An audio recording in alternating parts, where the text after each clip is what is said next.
Is the market downturn making you think there's no money to be made right now? Well, here's how you can profit even if the market does go into a downturn. All right, so number one is look for clues. What's hot and what's not. See, understand that whenever something says it's hot, that's typically when it's not.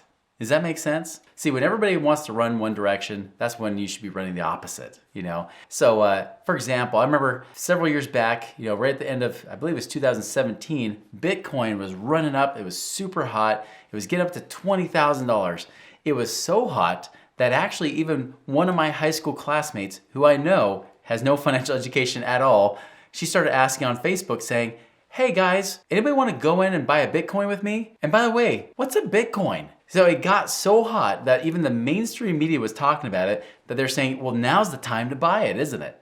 Well, no, it's not. That was the worst time. When I heard that, I said, oh, watch, it's gonna crash. And I actually did a podcast that month saying, watch out, Bitcoin's gonna crash. And it did. In fact, several months later, it got down to $6,000, and I said, maybe I'll buy now. It was after everybody went quiet. It was crickets. All the people saying, I'm making money at Bitcoin. All of a sudden, they're quiet. Kind of like now, actually, now that I think about it. It's kind of similar, isn't it? And remember when it was super hot, everybody's like, buy it now, it's $60,000. And they're like, I've made millions. I'm amazing. I'll teach you how to do what I did. And now, you just don't hear about them too much anymore now that they've lost 1/3 of that money. So that's the thing, is that stop looking for what's hot, right? But often what people are not talking about are the very things that end up being the best things to invest in, right? That's the thing you want to look for. So look for those clues. If everybody's saying buy stocks, that is the time to not buy stocks.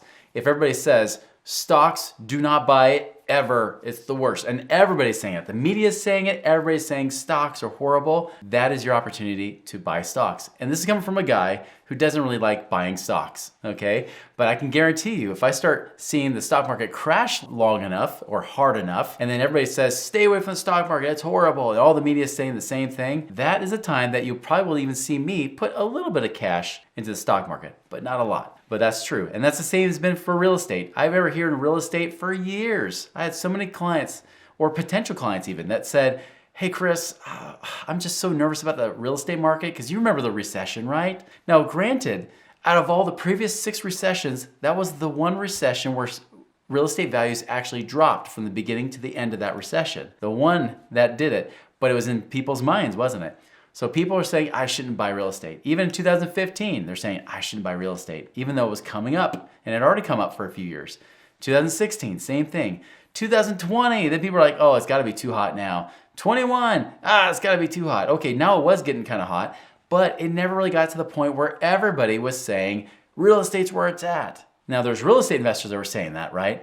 But when you don't hear the mainstream media, when the mainstream media is saying it's gotta tank at some point, that's when you know it's probably not gonna tank. If you understand that news leaves clues, right?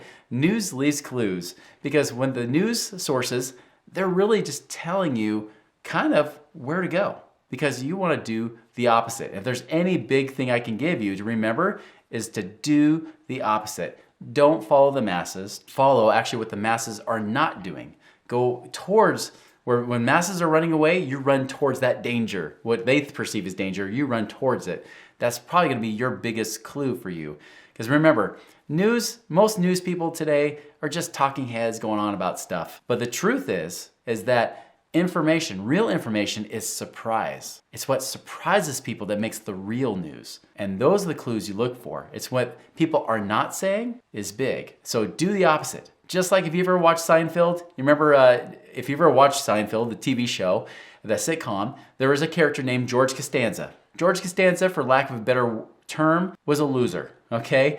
The guy had no hope in his life. The guy lived with his parents. He was unemployed, balding. Well, he's balding for years, right? But the guy was a complete loser. But there was one episode where he actually became a winner. It was called Opposite George. So Jerry gave him this wise advice. He said, George, if every instinct you have is wrong, then the opposite would have to be right. So for that episode, George started doing the opposite of what he would normally do, landed the girl of his dreams, got the job of his dreams with the New York Yankees, and was able to really have this moment of glory before he went back to being George again, right? That's the thing, do the opposite. Now, here's one of the opposite things that you're not hearing people say in the media, which is, have money in cash. Understand that almost no one is saying have cash. Although I've actually heard a few little voices in the wilderness, even some pretty respectable money managers or economists saying, you know what? Cash is no longer trash. But understand, because of inflation, people are saying cash is horrible. Don't put money in cash. You're losing to inflation. It's the worst thing to do. When I heard that, I started to ask myself, is it the worst thing to do? Or is it because everybody thinks that cash is bad and they're trying to get their money out everywhere, which is also what drove up markets significantly, including especially the stock market. As they're starting to drive all that up, now their cash is gone. It's out there doing whatever it's doing. But if they put into assets that start tanking, they may not have all the cash they thought they did. So what if having cash ready is the secret? So one of the things I've done is I've actually started to keep cash ready and available. Now, I do not keep cash just in the savings account because we all know the savings accounts are paying point nothing percent. So I'll keep a little bit in the bank that I need to get to if I need to run into the bank and grab some quick cash.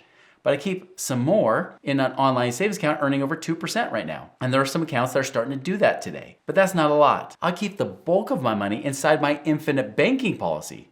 My infinite banking policy, which is a life insurance-based policy, it's a whole life policy, but I make them very low cost, so they become very cash rich. We call them max ROI infinite banking policies, not the traditional whole life policies you buy from the normal agent. Don't buy those, they're crap, okay? You want the max ROI possible so you have more cash in there. So I'm keeping a bunch of cash, hundreds of thousands of dollars there, still earning a good 5-6% tax-free, but that money is ready and available for when people don't have cash. Because my prediction is, and I could be wrong, but my prediction is there's gonna be a point where people say, cash, if you have cash, this is the once in a lifetime deal because of this market crash going on right now. If you want to take advantage of a crash, you need to have cash, right? Get that cash ready. But don't just keep it in a savings account or even just nothing in a checking account.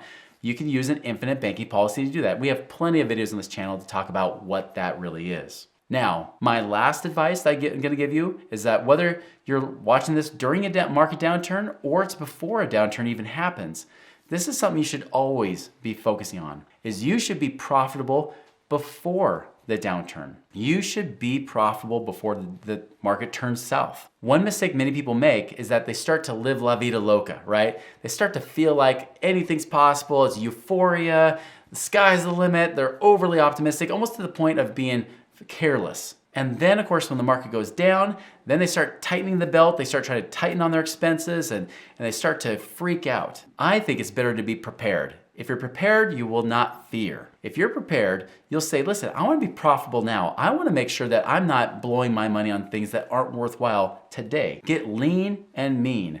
I talk about the 3 key things that I often ask people to do is get lean, get liquid, and get out. So get lean means really start to analyze and look at where you're spending your money. Make sure you're trying to also increase your income at the same time, but also try to control your expenses, not be cheap, but try to get them under control so that you're using those expenses to get the biggest bang for your buck. Really be profitable there in your personal life, and if you're a business owner, be sure to definitely be profitable in your business as well. Now, that's get lean. Get liquid means, like I talked about, have cash ready.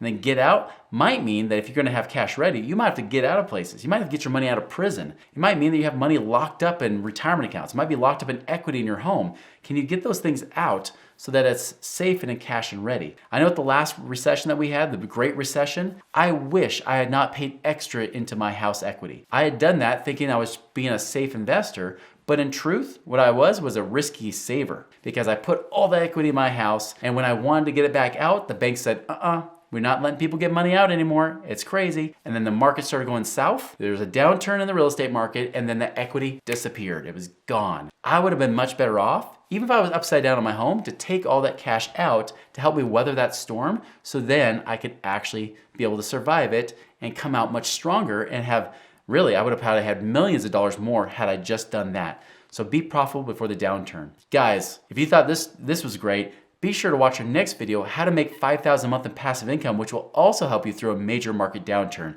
Check that out.